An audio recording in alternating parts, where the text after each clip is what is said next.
오늘의 사회 이슈를 홍혜연 기자가 종합해드립니다. 오늘의 이슈 포커스 홍우연입니다. 북한이 잠수함 발사탄도미사일 시험 발사에 성공했습니다. 북한의 이번 실험은 현재까지 진행한 시험 발사 중 가장 성공적인 사례로 비행 기술이 상당한 수준에 올랐다는 평가입니다.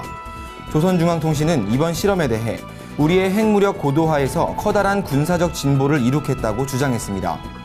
이에 청와대는 국가안전보장회의 상임위원회를 긴급 소집하고 북한의 이번 도발에 대한 군사, 외교적 대응 방안을 논의했습니다. 박근혜 대통령이 북한 김정은의 이름을 직접 언급하며 강도 높은 비판을 이어갔습니다. 박 대통령은 북한은 비상식적 의사결정 체제란 점과 김정은의 성격 예측이 어렵다는 점을 고려하면 핵과 미사일 위험이 현실화될 위험성이 크다고 말했습니다. 박 대통령이 김정은 개인의 성격을 거론하며 비판한 것은 처음 있는 일입니다. 대통령이 김정은의 잘못된 선택을 꼬집기 위해 이처럼 표현한 것으로 보인다고 말했습니다. 우리나라에서 15년 만에 발생한 콜레라 환자가 감염된 균은 국내에선 보고된 적 없는 유전형을 가진 것으로 나타났습니다.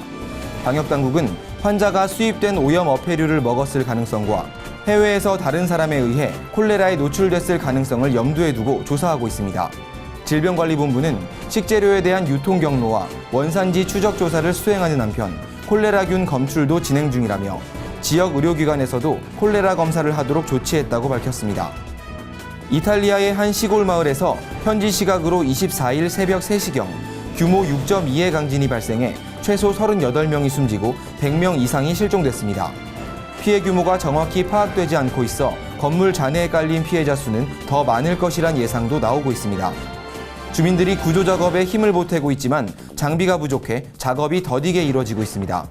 당국은 피해 환자들을 위해 많은 국민이 헌혈에 동참해 주길 바란다고 요청했습니다. 환경부가 전국 71곳의 아파트 주차장 전기 콘센트에 전기차 충전 식별 장치 1,200여 개를 설치했다고 밝혔습니다. 전기차 신규 구매자들은 국가로부터 이동형 충전기를 무료로 제공받아 해당 식별 장치를 이용할 수 있습니다. 하지만 기존 전기차 소유자의 경우 약 80만 원을 들여 충전기를 구매해야 합니다. 환경부는 오는 2020년까지 만여 곳에 충전 식별 장치를 설치할 계획입니다. 구티비 뉴스 홍우연입니다.